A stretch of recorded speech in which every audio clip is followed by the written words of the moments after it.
भगवान राम में और रावण में सबसे बड़ा अंतर, रावण ने धर्म को अपनी व्याख्या के अनुसार बदलने का प्रयास किया। जो रावण था ज्ञान का अहंकार था, जो भगवान राम थे उसे अहंकार का ज्ञान था। राजनीतिक और फिल्म जगत जब एक धरातल पे आती है तो बात ही कुछ और निकल करके आती है, और वही बात काफ़ी दुनिया में मशहूर हो जाती है। कभी कभी ऐसा होता है कि राजनीतिक में जो खींचातानी चलती है तो अलग ही लेवल का होता है, और फिल्म जगत में जो इंटरटेनमेंट चलता है वो अलग जगत का ही होता है। लेकिन अब दोनों का मिश्रण दिखाई देना पड़ता है, और साथ साथ कभी कभी पॉलिटिकल में और कभी एक्टिंग को एक जगह अगर मंच पे लाए, अगर बात हो राम की तो कुछ और ही हो जाती है। अब लगता है कि भारत में फिर से राम की चर्चा हो रही है, यानी राम युग की शुरुआत हो रही है। एक तरफ योगी एक तरफ मोदी करते ही करते रहते हैं। लेकिन आज जो वायरल चल रहा है, खास कर करके वरुण धवन जो फिल्म जगत के कम से फेमस एक्टर में से एक हैं, उनकी बातें काफ़ी वायरल चल रही है। उन्होंने जो मुद्दा उठाया है खास कर करके भगवान राम में और राम में सबसे बड़ा अंतर क्या? क्वेश्चंस अपने आप में एक बहुत बड़ी बात है।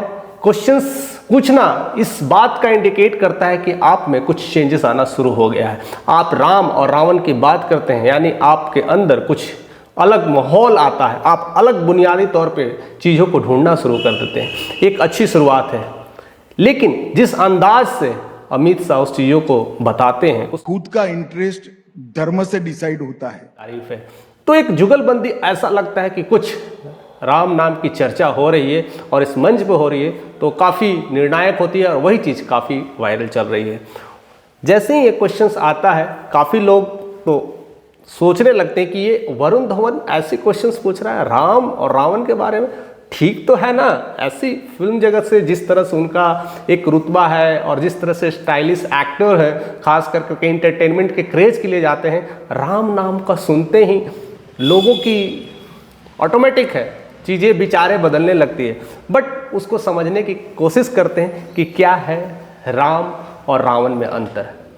तो अमित शाह समझाने की कोशिश करते हैं कि कुछ लोग ऐसे भी होते हैं जो धर्म के नाम पे कर्म करते हैं, कुछ लोग ऐसे भी होते हैं जो कर्म को ही अपना धर्म बना लेते हैं। यही मेन डिफरेंस है राम और रावण में। लेकिन उसको और बेहतरीन ढंग से समझने की कोशिश करते हैं और समझाने की कोशिश करते हैं। वो कहते हैं कि राम जैसे धर्म के व्याख्या के अनुसार, जो धर्म की व्याख्या दी गई है उसी के अनुसार अपने जीवन को जिया है, लेकिन रावण ने उस धर्म को व्याख्या को अपने ज्ञान के हिसाब से चेंज किया है। यही मेन डिफरेंस होती है। उस बात को जुगलबंदी में लेकर करके फिर से वरुण धवन अपनी बातों को रखते हैं और कहते हैं कि राम में अहंकार का ज्ञान था, लेकिन वही रावण है उसे ज्ञान का अहंकार था। That is the main difference. So cool answers दोनों के सटीक है, दोनों के काबिल तारीफ है। बट इस बात को लेकर के काफ़ी चर्चा हो रही है कि ऐसे मंच पर इस तरह के क्वेश्चंस और निर्णायक क्वेश्चंस पूछना कुछ अलग इंडिकेट करता है। अब लगता है कि राम की शुरुआत हो रही है, अब लोग चेंज की बातें करना चाहते हैं और कुछ लोग कुछ अलग दिशा में भारत को ले जाने की कोशिश करते हैं। उसमें वरुण धवन का एक और बयान आया है जो काबिल तारीफ है। उन्होंने पूरी क्लियरिटी के साथ कर दिया है, जिस तरह से मैंने आपको देखा है, टीवी पे देखा है, बहुत कम रूबरू होने का मौका मिलता है और इस मंच पे डायरेक्टली ऐसे संवाद करने का मौका मिला है। मुझे जो समझ है, जितनी मेरी समझ है, जितनी मुझे अपनी ज्ञान है, उस ज्ञान से मुझे लगता है कि अमित शाह देश के हनुमान, एक्चुअली हमारे देश के हनुमान है, जो समझा रहे, देश को चला रहे हैं। लोगों की बातों को समझ पाना और किस बात को इंस्टेंट जवाब देना, लगता है कि राम आपके ही अंदर है। ऐसे तो हम फिल्म एक्टिंग्स में हम जो भी हमें रोल मिलता है खास कर करके, तो हमें स्क्रिप्ट मिलता है, हम उस चीज़ों को याद करते हैं, उस चीज़ों को समझने की कोशिश करते हैं, तब धरातल पटल पे लाते हैं। लेकिन जो बात जुबान से आ जाती है तो पता चल जाता है कि राम किसके अंदर है और रावण किसके अंदर है। तो that is the main difference. But आप ये मुद्दा को बहुत ट्रेंड तो चल रहा है, खास कर करके यह मुद्दा ट्रेंड चलने के कई सारे कारण हैं कि अमित शाह पॉलिटिकल जगत के चाणक्य बोले जाते हैं, और उनसे इस तरह की बातें सुनना तो कहीं ना कहीं विपक्ष में लेकर के इसको काफ़ी कुछ दबोचने की कोशिश की गई है और काफ़ी कुछ इसको लेकर के पकड़ बनाने की कोशिश कर रहे हैं। कहते हैं कि राम नाम को लेकर करके अपने संघ को मजबूत करने की कोशिश की है, अपने धरातल पर अपने हिंदुत्व को रिप्रेजेंट करने की कोशिश की गई है। यह केवल हिंदू के ही इंसान है, न कि मुस्लिम को देखते हैं। बट क्लियर सी बात है, अगर कोई राम भक्त हनुमान ही क्यों ना हो या फिर राम का सेवक ही क्यों ना हो, वो कभी भी हिंदू मुस्लिम में फर्क नहीं करता है।